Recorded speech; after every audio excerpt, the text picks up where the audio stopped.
La famille, j'espère que vous allez très bien et je suis très content de vous retrouver sur la chaîne pour cette nouvelle vidéo. Petite vidéo chill aujourd'hui où je vais répondre à vos questions. Je vous ai demandé il y a quelques jours de me poser des questions dans un post communauté, dans les commentaires d'une vidéo, mais aussi sur Instagram. Et j'ai reçu pas mal de questions. Aujourd'hui, on va essayer de répondre. Après, je tenais à vous dire aussi que le lien de mon Instagram est dans la description pour ceux qui aimeraient bien sûr me rejoindre sur Instagram. N'hésitez pas. Et donc voilà les amis, on va partir sur cette vidéo où je vais répondre à vos questions. N'hésitez pas à lâcher le petit pouce bleu, à vous abonner si ce n'est pas encore fait. Continuez à me poser des questions dans les commentaires de cette vidéo pour une nouvelle vidéo très bientôt sur cette série. On est parti pour cette nouvelle vidéo. Let's go!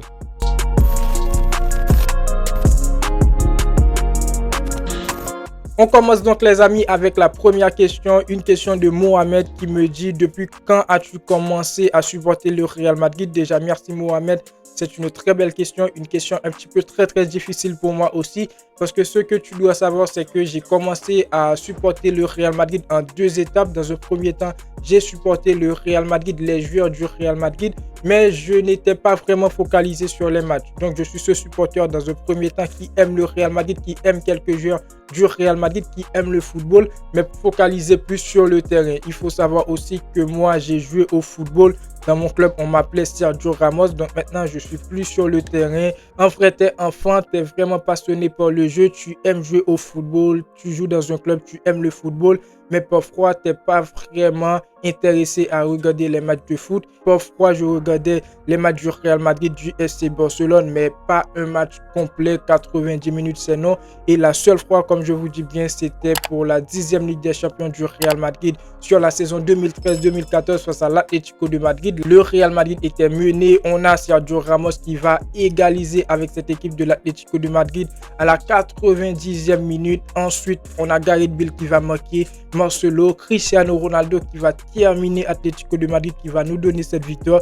Et depuis, je me suis dit, je suis pour le Real Madrid. Je me suis dit que le Real Madrid, c'est ce club qui me fait vibrer, les amis. Ce jour-là, j'ai ressenti quelque chose de nouveau vraiment. Et depuis, je me focalisais sur le Real Madrid pour continuer à regarder les matchs, les amis. Donc, je peux dire que j'ai commencé à supporter le Real Madrid de très tôt. Mais je peux dire aussi que le jour où j'ai pris la décision de regarder les matchs du Real Madrid au complet, le jour où je me suis dit que je vais supporter le Real Madrid, que c'est le meilleur club du monde, c'est lors de cette finale en 2014, les amis. On prend donc la deuxième question de le supporter de Liverpool qui nous dit: quel est ton plus beau souvenir en tant que supporter du Real Madrid?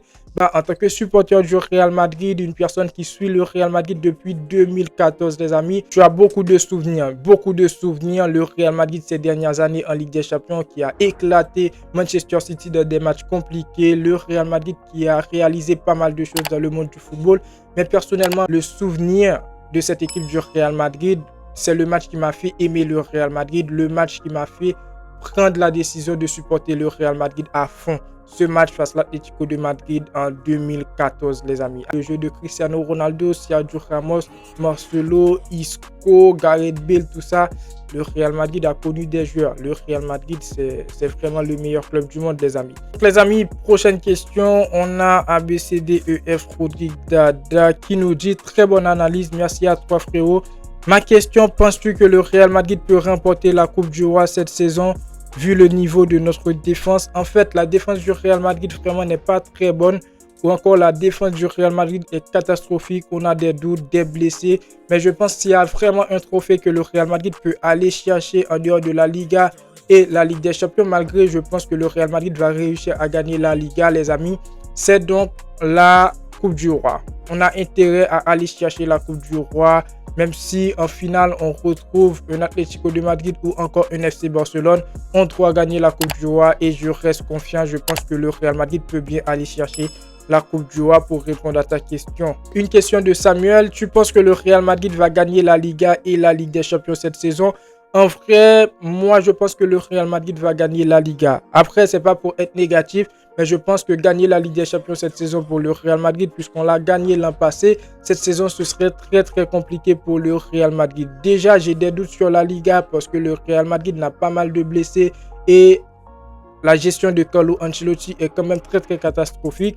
Je pense que le Real Madrid peut aller chercher la Liga, mais pour la Ligue des Champions, je ne dis pas que le Real Madrid ne peut pas aller chercher la Ligue des Champions, mais je suis plus confiant pour la Liga. On prend donc la 4e question. Supporter de Liverpool, encore une fois, c'est bon là, tu es confiant face à Manchester City?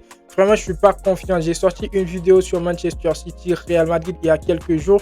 Mais après, je me suis dit, étant donné que la vidéo parlait des points négatifs et les points positifs, mais après, avec les blessés qu'on a, Rudiger, Alaba, donc je pense que le Real Madrid peut s'en sortir face à Manchester City, mais ce serait compliqué. Quand tu es le Real Madrid ou quand tu es fan du Real Madrid, tu es dans l'obligation de rester dans le positif.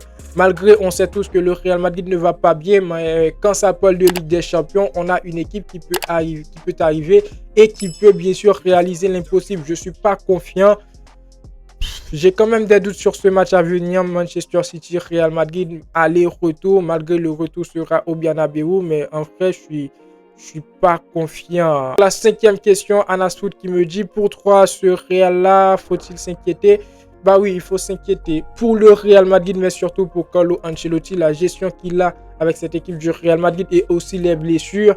Quand tu as vu le mercato d'hiver où le Real Madrid avait bien sûr la chance de recruter quelques joueurs, ils n'ont pas recruté, il faut s'inquiéter parce qu'on continue à avoir des joueurs blessés. Ce match qu'on aura ce soir face à Leganés, on n'aura pas de David Alaba, pas de Rudiger.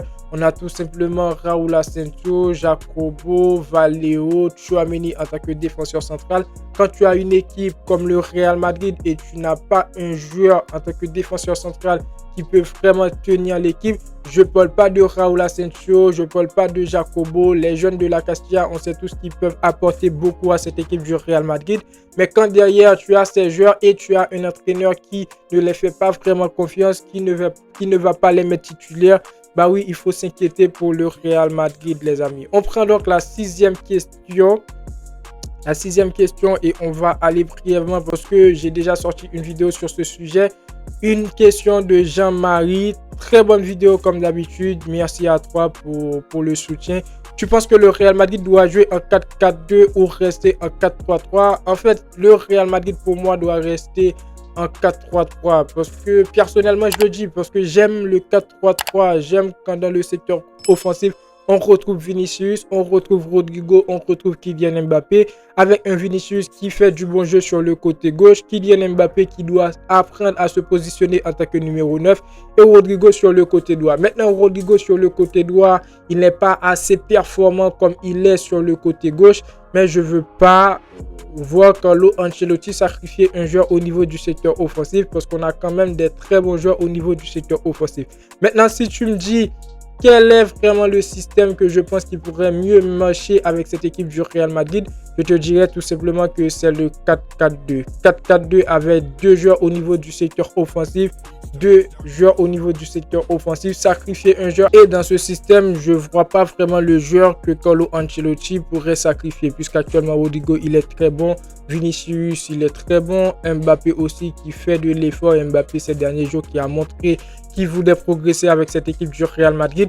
Donc en vrai, je pense que le Real Madrid doit rester sur le 4-3-3. On prend donc la dernière question, la 7e question les amis. Pichoun qui nous dit: pourquoi tu n'aimes pas Aurélien Tchouaméni? Il était très bon à Monaco, il a juste pas la confiance d'Ancelotti.